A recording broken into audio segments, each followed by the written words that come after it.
Bismillahirrahmanirrahim. Assalamualaikum warahmatullahi wabarakatuh.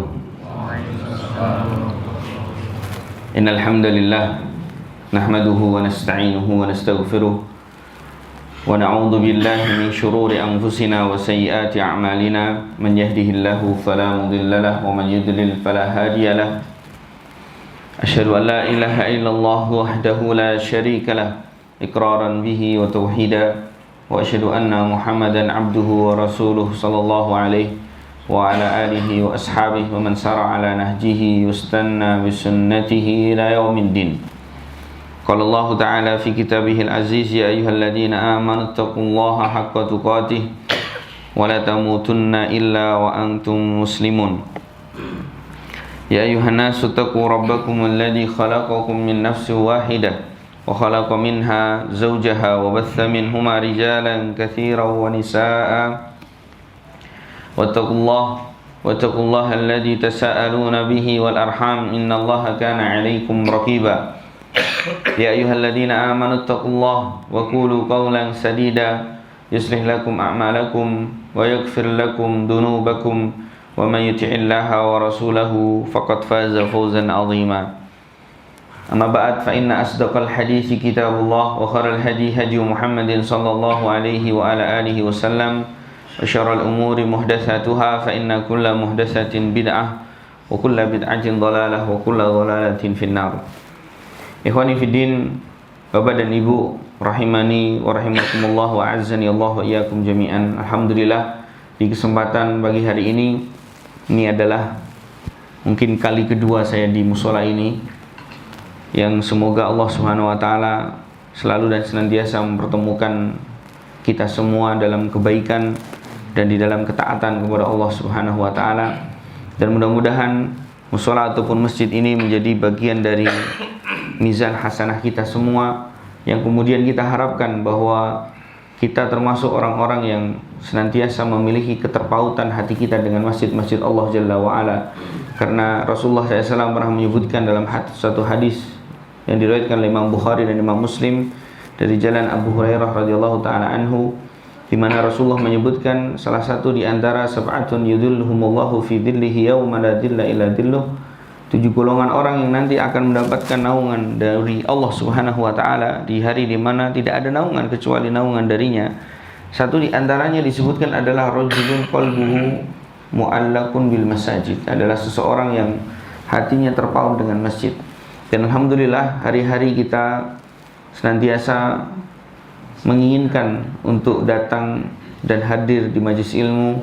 Hari-hari kita senantiasa menginginkan untuk jidat tangan, kemudian lutut-lutut kita nempel di karpet-karpet masjid Allah Subhanahu wa taala, yang merupakan tempat terbaik, yang merupakan, kata Nabi SAW, khairu buq'atin fil ardi masajiduha, sebaik-baik tempat di atas muka bumi adalah masjid-masjidnya, yang kemudian dengannya kita bermajlis ilmu di masjid tersebut, kecuali kita pasti akan mendapatkan banyak kemuliaan dan kemudian kebaikan-kebaikan dari Allah Jalla wa'ala. Salah satu di antaranya adalah kita akan mendapatkan ketenangan, dan tentu saya yakin semua yang hadir telah mendapatkan itu.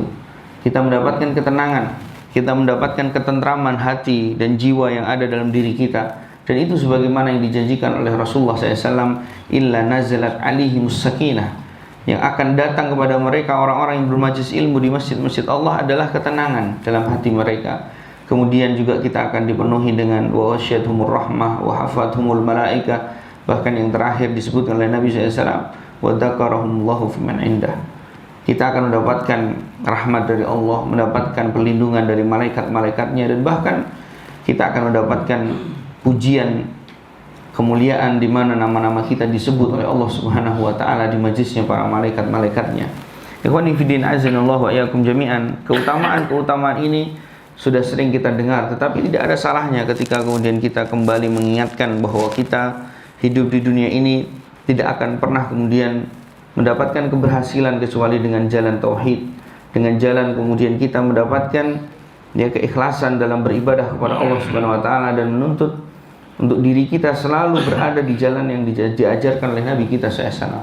Dan itu semua tidak akan kita dapatkan kecuali dengan kita bermajlis ilmu, dengan kita belajar ilmu agama Allah Subhanahu wa ta'ala. Ikhwani fiddin, azanallahu wa iyyakum jami'an. Salawat dan salam mudah-mudahan tetap tercurah dan terlimpahkan pada junjungan Nabi, suri teladan kita, Nabi yang kemudian kita selalu dan senantiasa nantikan syafaatnya, Nabi yang kemudian hari-hari tindak tanduknya selalu kita ingin adopsi, selalu kita ingin hadirkan dalam aspek kehidupan kita. Dan bahkan sekalipun kita dalam urusan makan, kita akan mengingat apa yang kemudian dilakukan oleh beliau pada saat beliau makan. Ketika kita tidur, kita akan selalu kemudian melihat kembali hadis-hadis bagaimana Rasulullah SAW melaksanakan tidurnya.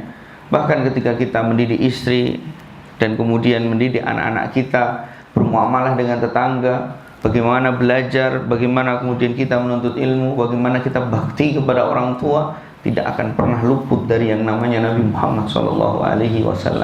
Karena Allah Subhanahu Wa Taala mensyaratkan untuk kemudian kita diterima amal dan juga karya-karya kita dalam kehidupan ini, kecuali dengan kita benar-benar menjadikan beliau sebagai suri teladan, sebagai patokan kebenaran dari apa yang kita kerjakan di dunia ini.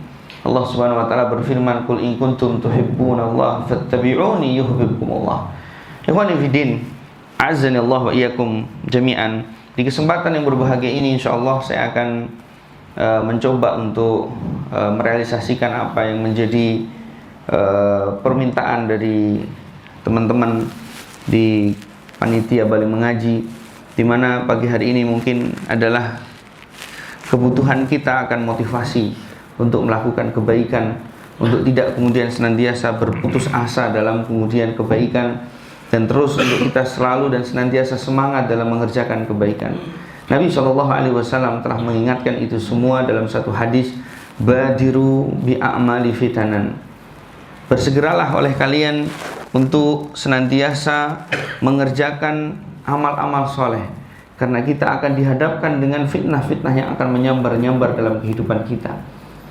Bahkan kata Nabi SAW, beliau menyebutkan dalam hadis ini, "Yusbihu rajulu mu'minan wa yumsi kafira."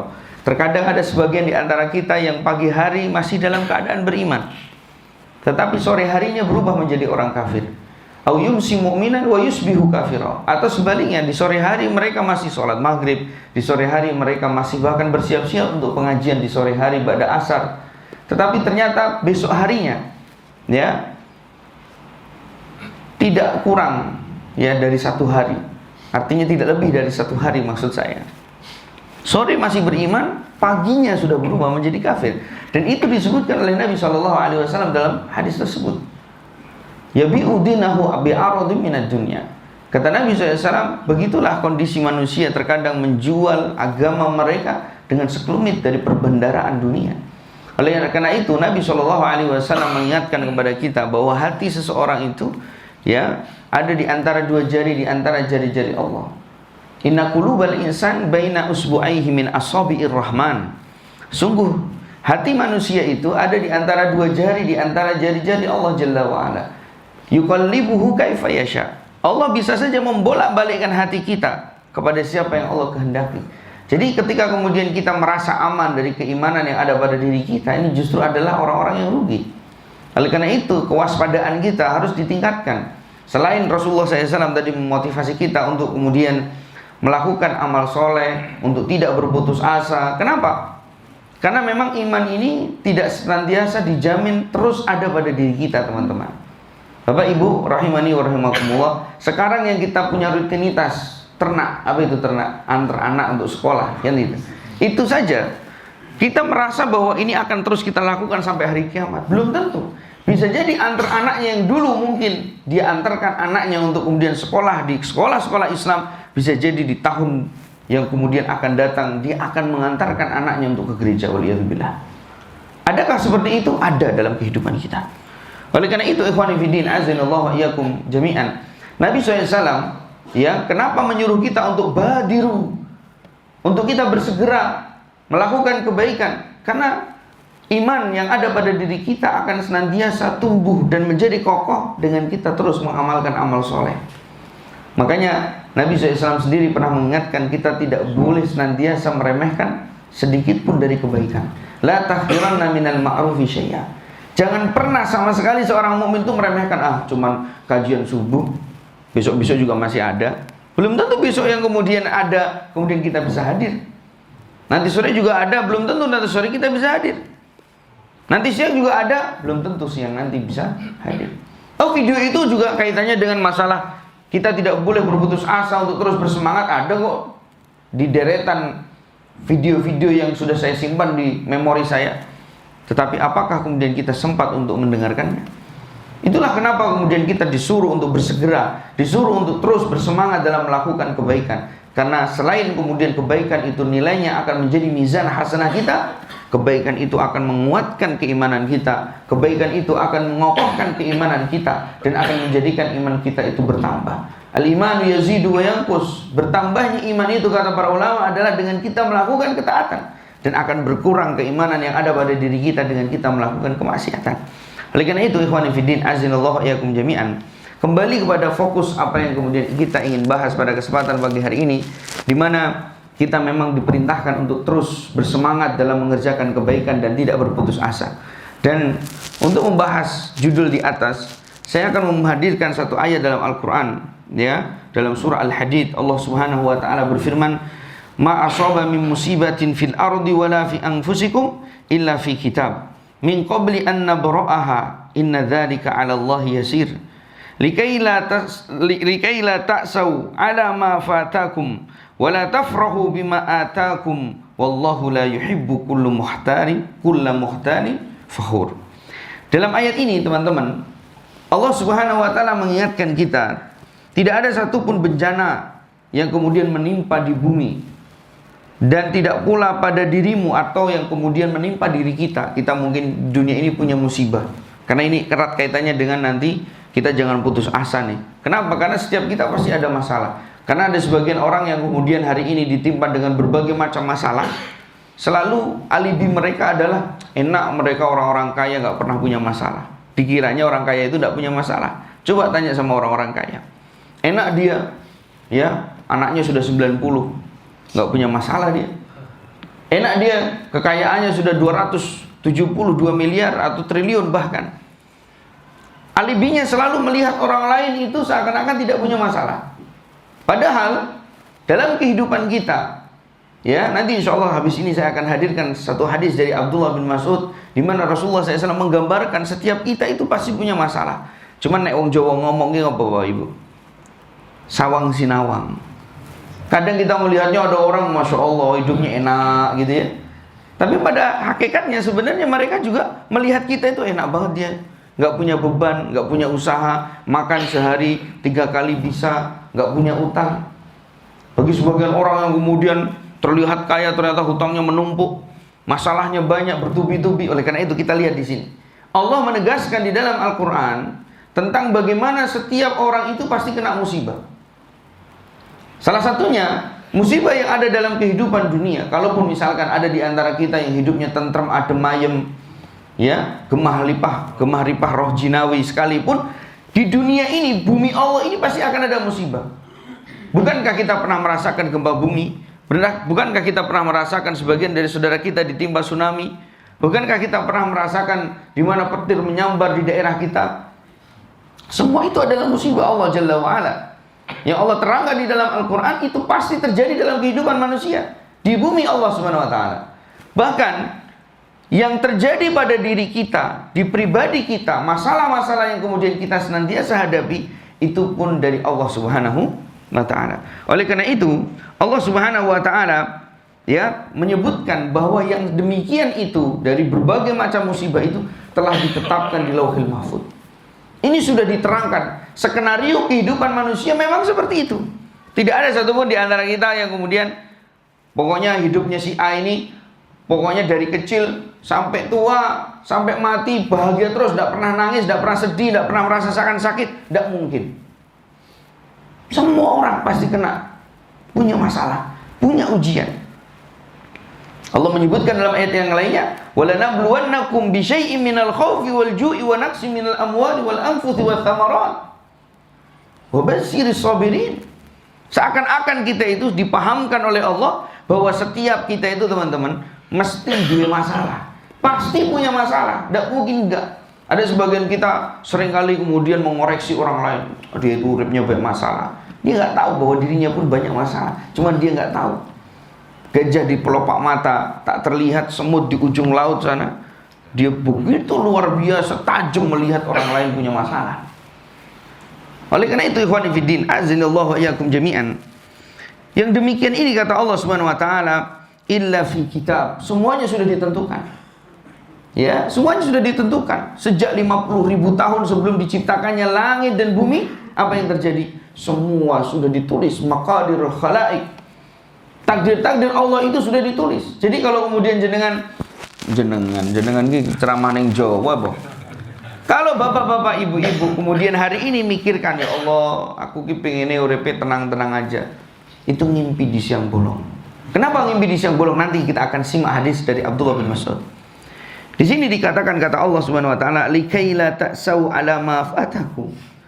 Untuk apa Allah tetapkan itu dan beritahukan kepada kita, membocorkan bahwa skenario hidup itu memang seperti itu? Kata Allah Subhanahu wa taala, agar kalian itu tidak terlalu bersedih hati manakala kemudian musibah datang kepada kita. Wala tafrahu bima atakum. Dan sebaliknya kita pun ketika diberikan oleh Allah Subhanahu wa taala berbagai macam kenikmatan, ora usah terlalu senang. Biasa wae. Ono senang sidik joget-joget. Ono senang sidik semua di WA. Alhamdulillah aku untuk undi-undi. Alhamdulillah aku untuk gorengan. Semua. Bahkan kemudian status kisah isinya semua adalah curhatan tentang nikmat-nikmat. Alhamdulillah semut tadi nyapa saya misalkan. Ini untuk apa? Ya, jangan terlalu kemudian kita ketika mendapatkan kenikmatan berbangga lalu kemudian terlalu bersenang hati, melupakan bahwa ini adalah mungkin sementara untuk kita.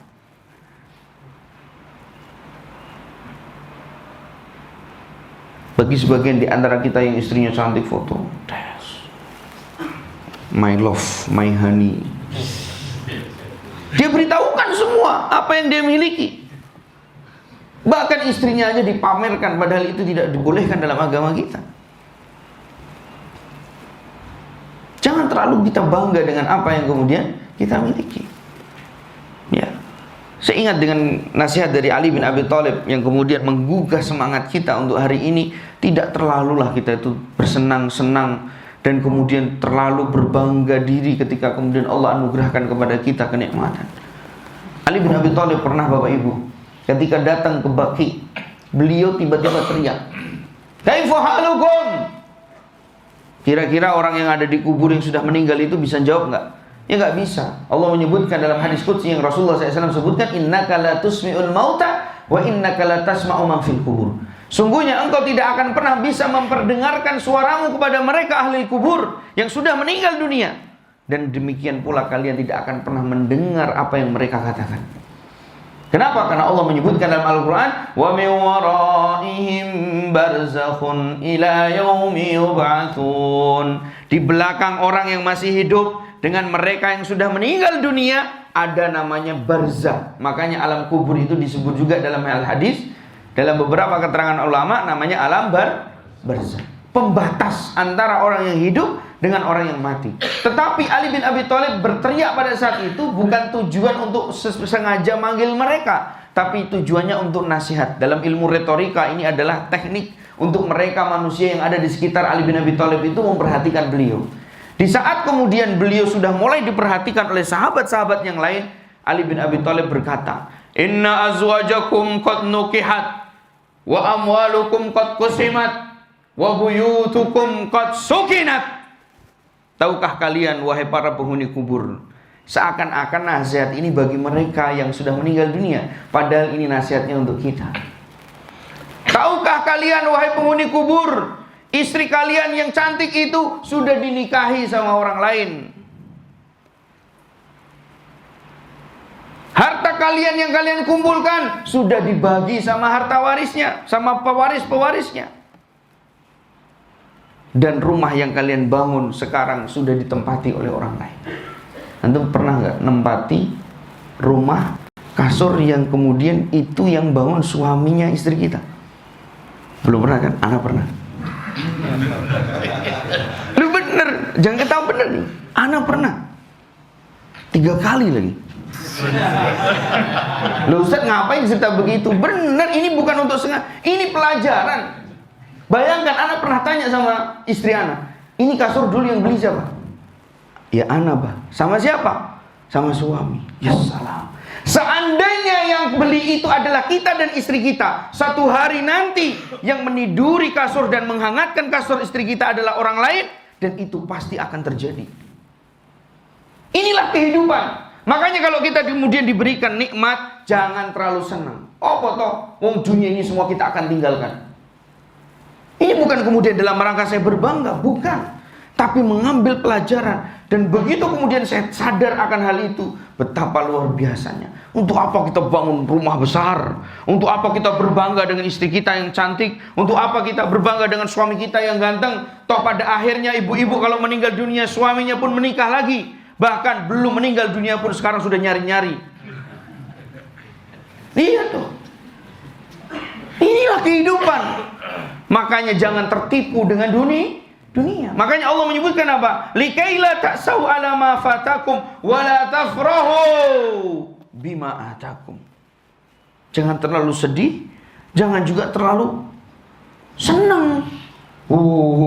Anak mobilnya ajib-ajib nih. Teman-teman bikers motornya ajib, terlalu bangga, terlalu senang. Rumahnya bagus. Istri anak cantik nih, dipamer-pamerin. Suami anak ganteng nih, di foto-fotonya dipajang di story-storynya, waliyadzubillah. Terlalu bangga. Apa yang terjadi? Percuma. Ada seorang yang cerita, pensiunan, dia punya teman. Mohon maaf saya sebut apa enggak ya itunya, perusahaannya perusahaan asing lah. Jadi selama dia itu kerja, dia udah ngumpulin duit, bikin kos-kosan terbesar di daerah sana, Sulawesi sana. Dibikinlah. Harapannya apa? Begitu beliau pensiun, beliau bikin rumah sebelahnya, sehingga kemudian beliau begitu pensiun itu ya udah tinggal terima duit gitu menurut beliau. Antum tahu begitu pembangunan kos-kosan itu selesai, megah, bagus, mahal, tapi insya Allah laris karena itu dekat kampus kedokteran. Antum tahu begitu beliau pensiun, qadarullah, tidak lama 2 pekan meninggal dunia. Belum menikmati apa yang dia rencanakan. Makanya benar nih, ya. Di sini Rasulullah Shallallahu Alaihi Wasallam pernah menceritakan dari hadis Abdullah bin Mas'ud radhiyallahu taala anhu. Di mana hadis ini sebenarnya saya butuh papan tulis, tapi insya Allah antum sudah pernah mendengar hadis ini. Hadis dari Abdullah bin Mas'ud radhiyallahu taala anhu, di mana Rasulullah SAW pernah bersabda, atau kemudian beliau diceritakan oleh Abdullah bin Mas'ud, khattan Nabi Shallallahu Alaihi Wasallam khatam murabba'an. Jadi Nabi Muhammad membuat garis persegi begini, set, kotak begini ya, kotak begini. Ya gambarannya kayak duit lah begitu. Anggaplah kayak duit. Gampang kalau duit itu kan biasanya ya persegi panjang begitu ya. Kalau sudah gambar di duit itu gampang. Kalau suruh gambarkan kitab gitu kan bingung juga nih. Kitab yang mana nih kan gitu. Kalau kitab usul salasa kecil kan itu. Ya duit aja lah paling gampang. Kita gambarkan persegi seperti uang itu. Wa khatta khututan atau wa khatta khattan fil wasti kharija minha atau kharija minhu. Dan Rasulullah SAW setelah membuat garis persegi begini, di garis tengah dari ujung sampai ujung keluar, seret begitu. Sambil divisualisasikan ya teman-teman, biar orang ngantuk loh. Jadi kotak begini di garis lurus sama Nabi, seret gitu. Setelah itu wa hatta khututan sigharan ila hadzal ladzi fil wasat min janibil ladzi fil wasat. Jadi setelah tadi begini kotak garis lurus, nah di tengah-tengah kotaan itu ada garis-garis kecil yang banyak, kata Abdullah bin Mas'ud. Tapi Rasulullah dulu gambarnya di tanah, bukan di papan tulis, karena waktu itu belum ada papan tulis. Jadi gambarnya di tanah. Para sahabat ngeliatin Nabi SAW, ngeliatinnya gimana? Oh, gitu ya. Nah, setelah di garis-garis begini banyak, maka kata Nabi SAW, ya, faqal. Kemudian Rasulullah SAW bersabda, hadzal insan, kata Nabi. Jadi setelah kotak begini, seret, garis lurus, kemudian ada kecil-kecil, Nabi SAW menggambarkan, gilo, manusia itu di sini. Nek wong Jawa ngomong gilo, menusuk ini menus kakan dosa. Menusuk itu ada di tengah-tengah sini, di dalam kotakan itu. Kemudian Rasulullah SAW mengatakan, ya, wa hadza ajaluh muhitan bihi wa qad akhata bih. Dan yang ternyata garis atau persegi panjang tadi itu adalah ajalnya. Ajal manusia. Jadi manusia yang jero, manusia itu di dalam kotakan atau persegi tersebut. Dan perseginya tersebut itu oleh Nabi SAW diisyaratkan dan digambarkan seperti, ya, kotakan tadi adalah ajal. Ajal itu apa? Ajal bahasa Indonesia ajal itu batas kematiannya itu ya di situ. Artinya hidupnya itu tidak akan pernah kemudian lari keluar dari kotakan itu. Karena itu sudah batasannya. Tetapi kenapa tadi di awal Rasulullah menggaris garis lurus itu keluar dari perseginya tadi? Karena kata Nabi SAW, wahada amaluh. Iki loh angan-angan yang menuso. Ya tadi sebagaimana yang tadi saya ceritakan. Ada orang berangan-angan nanti kalau pensiun saya tinggal duduk, bayar berapa Pak? Oh ya ini sebulan yang ini ya 7 juta ya Pak. Oh iya sudah saya transfer Bapak. Oh iya baik, sudah saya cek masuk Pak. Enak. Kamarnya ada 123. Antum bisa bayangkan sebulan dihitung sendirilah sudah. Dia nganggapnya begitu. Tetapi subhanallah, apa yang dia gambarkan, apa yang dia kemudian angan-angankan, di mana dia setelah pensiun nanti akan begini, di mana nanti kalau kapan antum belajar lagi setoran akidah wasitiyah, kapan antum kembali lagi belajar bahasa Arab? Nanti Ustaz, nunggu anak-anak pulang dari pondok, biar anak-anak aja yang ngajari. Lah, anaknya belum selesai di kita udah mati.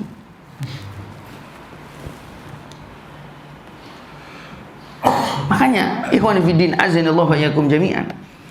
Ketika Rasulullah SAW menggambarkan itu, ternyata memang antara ekspektasi kita untuk hidup ini, itu dan seterusnya, itu ternyata kadang-kadang nggak sampai karena ajal kita ternyata lebih pendek dari angan-angan kita. Namun yang kita akan ambil pada kesempatan hadis ini bukan soal itu. Nabi SAW tadi menyebutkan ada garis-garis lurus kecil yang membentang sepanjang garis yang lurus keluar dari persegi tadi. Kata Nabi SAW, wahadal a'rad. Inilah adalah uripe manusia gitu. Hidupnya manusia itu akan dipenuhi dengan yang namanya a'rad. A'rad itu apa? Susah payah. Makanya dalam Al-Quran Allah sebutkan, laqad khalaqnal insana fi kabad. Manusia itu diciptakan akan susah payah. Coba saya tunjuk jari di sini. Sing uripe ra tau payah, coba aku tak mulazamah sebulan di sini nanti. Coba yang hidupnya tidak pernah susah, tidak pernah punya masalah, tunjuk jari. Semua kita pasti pernah punya masalah, pernah susah. Entah itu susah ngurus anak, entah itu susah pekerjaan, entah itu susah ekonomi, entah itu susah sosial karena mungkin dia telah cacat di tengah-tengah masyarakat. Punya masalah semua kita. Entah itu susah ngurus istri, entah itu susah ngurus suami atau ngadapin suami. Kita semua punya masalah. Sehingga Nabi SAW menggambarkan teman-teman. Kata Nabi SAW, garis-garis yang panjang itu, beliau mengatakan, idza akhta'ahu hadza nahasyahu hadza. Manusawi urip ngene iki. Gini loh. Manusia itu ketika dia sudah menghadapi satu masalah yang tadi, ini kan garis-garisnya banyak nih. Kata Nabi SAW, kalau dia sudah selesai dari masalah ini, nanti ada lagi masalah yang ini. Kalau ada lagi kemudian ini sudah selesai nih yang kedua, ternyata ada lagi yang ini. Loh Ustaz, kok masalah terus? Ya memang urip ini masalah. Urip itu tidak ada yang kemudian kita dibiarkan. Pak urip aman. Itu di mulut saja. Padahal di rumahnya nung Joko kata sangat mlebu omah diseneni bojone. Kan begitu. Itu kan masalah besar juga. Ketok gak di luar, begitu disembur istrinya langsung meong. Ya salam. Itu masalah besar dalam hidup kita. Besar itu. Lah opo gagah-gagah di luar kemudian takut sama istri. Itu masalah besar. Jadi nggak ada kemudian kita sekarang ini, Ustaz yang selama ini punya masalah banyak Pak, banyak. Kantornya akeh, masalahnya kan banyak. Kalau kantor satu ya masalahnya di situ, kita kantornya banyak. Kadang ngantor di sini, kadang ngantor di sini. Iya, masalahnya tambah banyak. Begitu. Anak ceramah di sini masalah ada yang ngantuk, tapi alhamdulillah hari ini nggak ada yang ngantuk, masya Allah. Subuh ini nggak tahu anak padahal tidurnya tadi jam 3, baru udah tiba di Denpasar itu tadi setengah 3. Anak mandi jam 3 baru istirahat bah. Tapi masya Allah karena keinget wajahnya Pak Trimen, belum apa-apa udah di WA ya sudah Bismillah, ya kan? Alhamdulillah. Ikhwani fiddin, azanallahu wa iyyakum jami'an. Begitulah kehidupan kita. Idza akhta'ahu hada, kata Nabi SAW, nahasyahu hada. Kalau kita sudah selesai dari satu masalah, akan datang kemudian masalah berikutnya. Oleh karena itu, ketika kemudian Imam Ahmad bin Hanbal, ini situasi yang kemudian harus kita tiru Bapak Ibu. Kita tidak pandang bulu. Nasihat ini bukan hanya kemudian bagi mereka yang jenggotnya masih hitam semua, bagi rambutnya yang mereka masih lebat dan hitam kuat. Tidak. Siapapun, semua kita layak untuk mendapatkan nasihat ini. Dan terutama saya yang menyampaikan ini, saya adalah orang yang pantas untuk kemudian mengambil nasihat ini. Ketika Imam Ahmad bin Hanbal rahimahullahu ta'ala, di usia beliau sudah tua, beliau disebutkan sudah selesai dari masalah-masalah besarnya, di mana beliau sudah dikeluarkan dari penjara, sudah stabil pada saat itu. Beliau sudah menghadapi masalah-masalah bertubi-tubi, dicambuk di penjara bertahun-tahun, menjadi imam ahlu sunnah di saat usianya tua, di saat banyak orang yang sekarang sudah mungkin menjadi tokoh terkenal, mulai kemudian tidak lagi punya kepentingan untuk menuntut ilmu, tidak lagi punya semangat dalam belajar agama. Ternyata tidak untuk Ahmad bin Hanbal. Ahmad bin Hanbal di usia tua, beliau sampai pernah dilihat oleh ulama yang lainnya, oleh para tokoh yang lainnya di zaman itu, beliau itu sampai lupa pakai sandalnya, saking buru-burunya mau ke majelis ilmu, lupa pakai sandalnya. Sampai kemudian ada sebagian mereka, ila mata ya Aba Abdillah, sampai kapan engkau begini? Semangatnya luar biasa, nuntut ilmu, tidak patah semangat, mencari kebaikan. Kata beliau, sampai nanti aku masuk kakiku ke dalam surga, itu baru nanti aku akan istirahat dari yang seperti ini.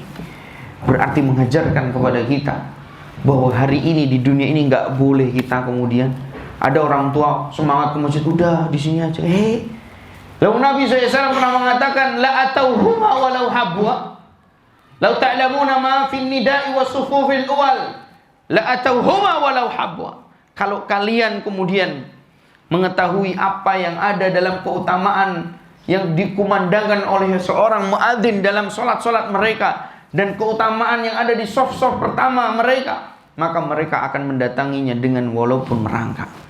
Kemudian ada di antara sakit, ada orangnya semangat, udah enggak apa, ada nilai tersendiri. Semangat itu harus ditumbuhkan dan terus dimotivasi, dijaga. Jangan malah ada orang semangat ngaji sehari peng telu wae ngombe obat wae.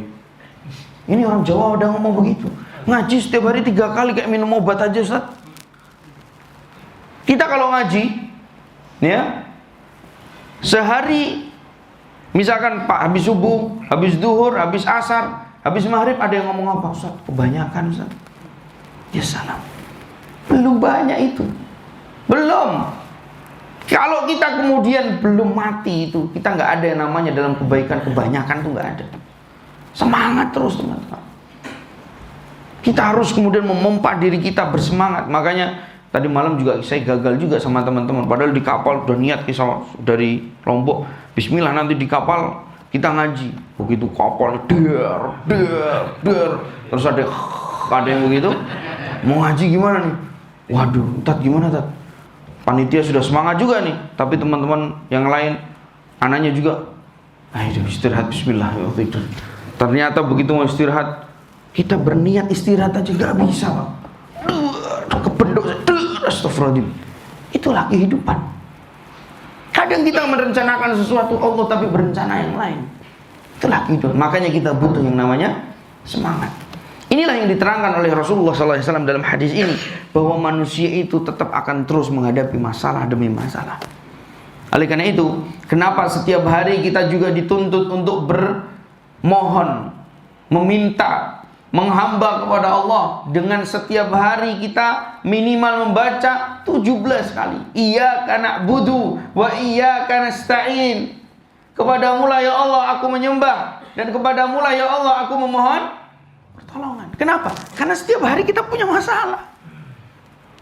Istri yang kemarin sudah dinasihati 250 bab saja, itu bisa hilang sirna karena cemburu, bisa hilang sirna karena lupa, bisa hilang sempurna karena kesalahan kita satu yang kemudian membuat dia sakit hati. Itulah kehidupan. Sehingga kita harus mengulang lagi nasihatnya. Makanya kalau kemudian ada orang tua nasihatin anak, Pak, anak bapak kok sampai sekarang saya belum pernah lihat ke masjid. Sudah pernah tak kasih tahu, Ustaz, nggak mau ya sudah. Ini bapak atau tetangga? Kalau tetangga ya nggak apa-apa, nasihati sekali nggak apa-apa, karena dia tidak punya kewajiban lebih. Kalau bapak kemudian sekali ke anaknya nasihat kemudian putus asa, oh ini salah. Ya, oleh karena itu ikhwani fiddin, azanillahu wa iyyakum jami'an. Kemudian selanjutnya, kenapa kita seorang mukmin tidak boleh berpatah semangat dalam melakukan kebaikan? Karena Rasulullah SAW pernah menyebutkan dalam satu hadis, al-mu'minun qawiyyun khairun wa ahabbu ilallahi minal mu'minidh dhaif.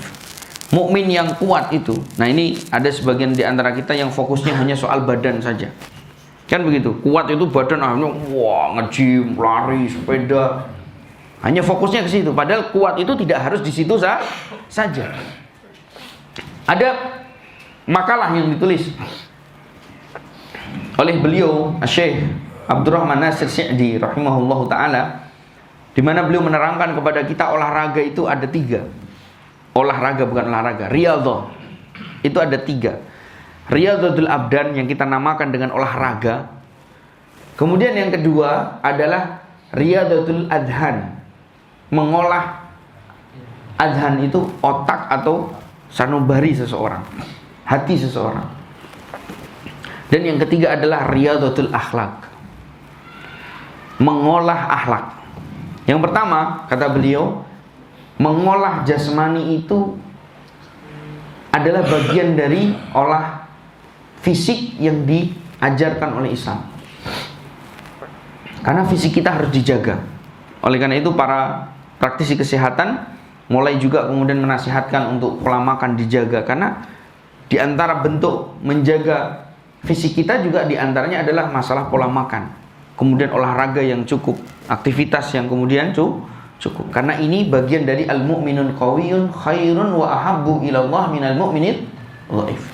Kemudian yang kedua adalah riyadatul adhan. Mengolah akal dan hati kita. Dengan cara apa?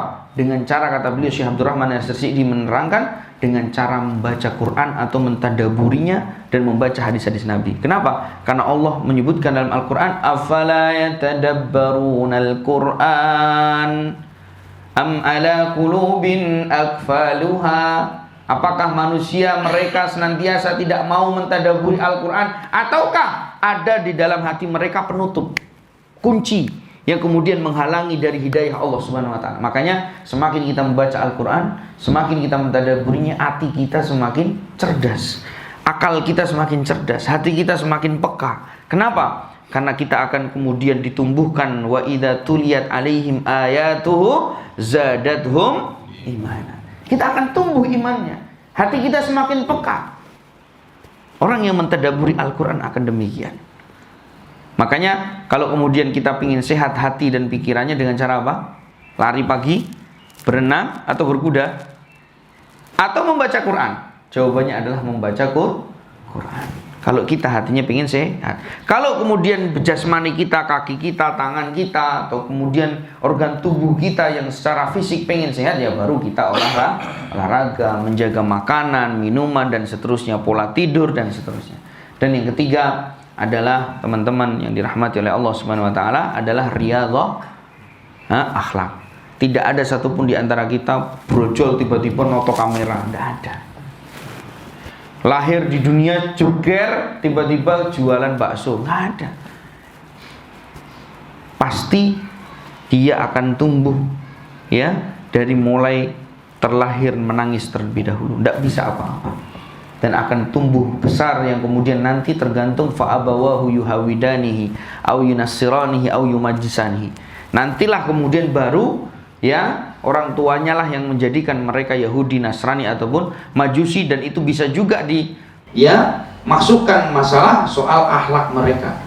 Terkadang ada orang yang makannya berdiri, anak-anak makan berdiri karena melihat bapak dan ibunya makan berdiri, karena itu adalah pendidikan dan proses dalam mendidik mereka anak-anak kita. Walaupun kadang-kadang orang tua itu Pak, kalau ngajari anak nggak perlu, wahai anakku ini adalah onde-onde dan pisang goreng. Bapak kalau makan itu berdiri, begini caranya, bleng. Walaupun tidak mengajari seperti itu, dia itu makan tanpa kemudian mengajari, tanpa kemudian memberikan mukadimah bahwa saya sedang mengajarimu wahai anakku. Hakikatnya anaknya itu sudah mengambil pelajaran dari visual yang dia lihat dari bapak dan ibunya. Makanya ada namanya lisanul hal, itu lebih ablaq min lisanil maqal. Ya. Ajaran yang keluar dari attitude kita, dari akhlak kita, itu jauh lebih berpengaruh daripada yang keluar dari lisan kita. Makanya yang jadi guru itu paling susah. Sudah kemudian lisannya harus faqih, kehidupan akhlaknya juga harus pantas untuk ditiru. Itu guru yang paling susah. Apalagi guru itu salah sedikit langsung jadi omongan. Ustadz kok begitu, ustazah kok begitu. Padahal kita ya kalau begitu ya biasa-biasa saja. Kan begitu. Oleh karena itu kita harus benar-benar mengadopsi yang tadi. Nah, Bapak Ibu rahimani wa rahimakumullah.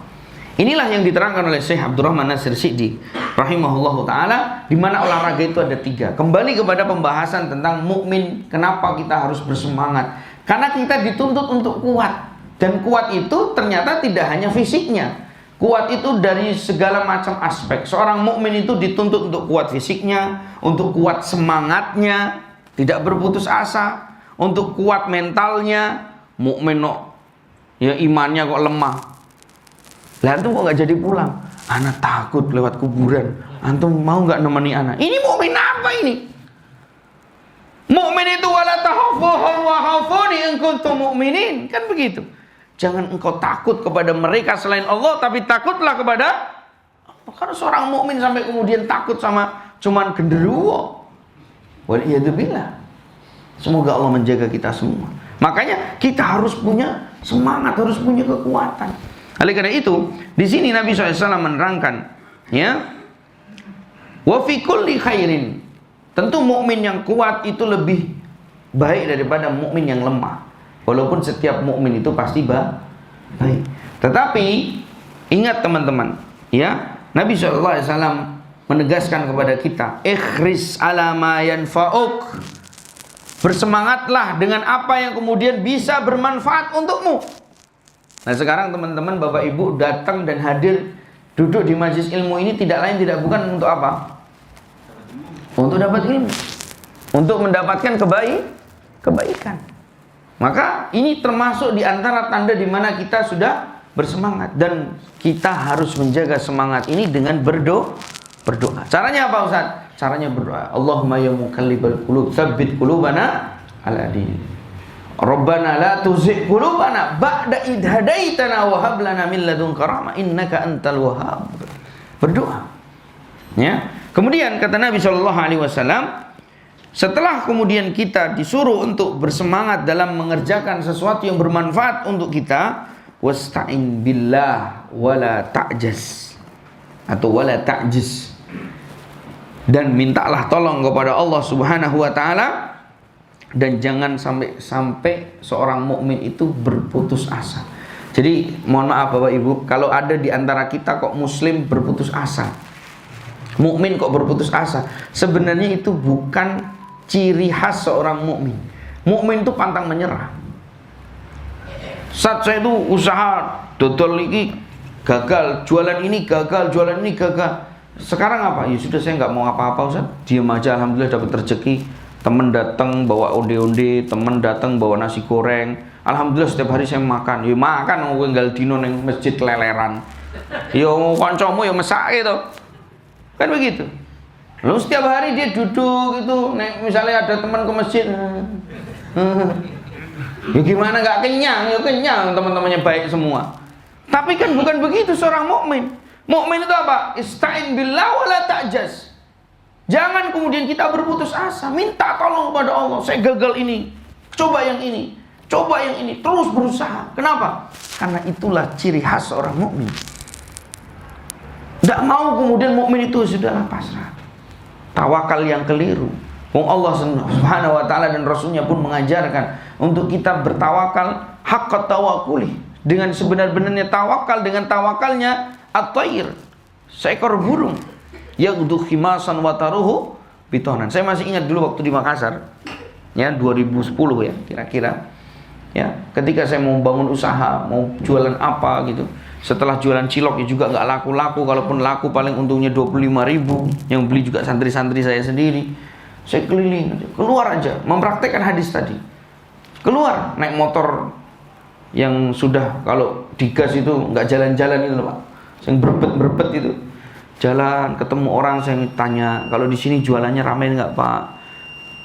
Minta resep yang ini, kadang ada yang mau, ada yang nggak mau, cerita-cerita sana sini. Pokoknya keluar saja. Nanti akan banyak informasi yang kita dapatkan dan ilmu yang kemudian Allah bimbing. Sehingga ikhwani fiddin azinallahu wa iyyakum jami'an, pada akhirnya Allah berikan kemudahan. Ya, kenapa? Karena kita memang dituntut untuk tidak berputus asa. Untuk terus bersemangat, jangan sampai kemudian sudah pasrah saja. Kalau sudah kita sudah selesai tidak lagi mau berusaha, ya sudah, Allah tidak akan menolong kita. Bahkan kata para ulama ketika membahas tentang bab doa, doa itu akan benar-benar tidak dikabulkan manakala kemudian kita sudah berhenti dari berdoa. Dan tanda-tanda doa kita tidak dikabulkan adalah dengan kita melihat diri kita itu sudah berhenti dari berdoa. Masya Allah. Ada orang yang berdoa sampai puluhan tahun meminta sesuatu tidak pernah putus asa. Dan subhanallah, setelah mintanya itu 26 tahun dikabulkan. Itu terjadi, karena dia tidak pernah berputus asa dalam doanya. Maka dari itu ikhwan fillah azanallahu wa iyyakum jami'an, kemudian Rasulullah sallallahu alaihi wasallam menerangkan, wa in asabaka syai'un fala taqul law anni fa'altu kana kadza wa kadza, walakin qul qaddarallahu ma syaa fa'al. Kata Nabi sallallahu alaihi wasallam, sehingga apabila kemudian menimpa kepadamu satu musibah, maka jangan pernah seorang mukmin ini untuk senantiasa mengatakan seandainya aku dulu tidak begini, seandainya. Jadi seandainya dalam Islam menyesali perbuatan yang kemudian seakan-akan mengeluarkannya dengan lisan, dengan penyesalan, itu di dalam Islam dilarang. Tidak boleh. Jadi Islam mukmin itu tidak boleh flashback ke belakang hanya untuk menyesali, tidak boleh. Kalau flashback ke belakang untuk mengambil pelajaran, untuk mengambil ibrah, ini beda lagi. Tapi kalau untuk menyesali, aduh seandainya dulu anak begini, seandainya ini fa inna law tuftahu amal syaitan, ini akan membuka ya pintu-pintu syaitan. Maka pada kesempatan pagi hari ini nasihat yang bisa kita ambil apa teman-teman? Intinya Bapak Ibu sekalian dan terutama anak yang menasihati, jangan patah semangat dalam hidup. Teruslah berbuat. Teruslah untuk meminta tolong kepada Allah Subhanahu wa taala. Ya, karena ketika kita meminta tolong kepada Allah, insya Allah kita akan diberikan jalan keluar. Terlebih ketika kita menempuhnya dengan jalan ketakwaan. Allah Subhanahu wa taala menyebutkan dalam Al-Qur'an, "Wa may yattaqillaha yaj'al lahu makhraja wa yarzuqhu min haitsu la yahtasib." Makanya yang kemudian hari ini masih gagal, terus berusaha, terus berdoa kepada Allah, meminta dan memohon kepadanya. Ikhwani fiddin, a'azani Allah wa iyyakum jami'an. Allah Subhanahu wa taala di ayat yang terakhir yang saya akan sampaikan, mudah-mudahan menjadi penutup bagi kita semua untuk kita terus menjadi orang-orang yang bersemangat dalam segala hal kebaikan dalam kehidupan kita, baik itu menuntut ilmu, baik itu kemudian menafkahi anak istri, baik itu menjadi tetangga yang baik, baik itu menjadi teman yang baik, baik itu menjadi seorang ayah atau menjadi seorang anak bagi orang tua kita, semuanya dalam aspek kehidupan kita. Jangan pernah kemudian kita berpatah semangat, terus berbuat baik, ya. Dan setelah kita berusaha terus, kita bertawakal kepada Allah, insya Allah Allah akan berikan kepada kita jalan keluar. Dan saya akan sampaikan kepada semuanya, tidak mungkin ada di antara kita itu yang kemudian hidupnya dalam menghadapi semua yang tadi saya sebutkan itu lancar semua. Pasti yang kemudian lancar di istri, nggak lancar mungkin di anaknya. Yang lancar di anaknya mungkin dia masalah dengan ekonominya. Yang masalah dengan ekonominya mungkin sudah selesai, mungkin dia akhirnya punya masalah dengan orang yang dikasihinya meninggal dunia, dan seterusnya dan seterusnya. Itulah kehidupan. Maka jangan pernah kita berpatah semangat, ya, dalam segala hal kebaikan dalam kehidupan kita. Allah Subhanahu wa taala berfirman dalam Al-Qur'an, "Wa may yatawakkal 'ala Allah fahuwa hasbuh." Dan barang siapa yang bertawakal kepada Allah, niscaya Allah akan mencukupkan keperluannya. Mudah-mudahan Allah cukupkan kita dalam hal-hal yang dihalalkan atas kita. Allahumma kfina bihalalika an haramik wa ghnina bifadlika min siwak.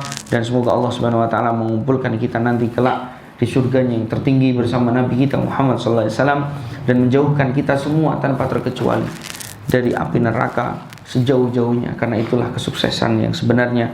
Faman zuhziha 'anil nar wa udkhilal jannah faqad faz wa mal hayatud dunya illa mata'ul ghurur. Mudah-mudahan yang singkat ini bermanfaat, dan semoga Allah Subhanahu wa taala membimbing kita semua menjadi orang-orang yang senantiasa hidup dalam keadaan Islam dan nantinya wafat dalam keadaan beriman. Amin amin ya rabbal alamin. Demikian, subhanakallahumma bihamdika asyhadu an la ilaha illa anta astaghfiruka wa atubu ilaik. Assalamualaikum warahmatullahi wabarakatuh.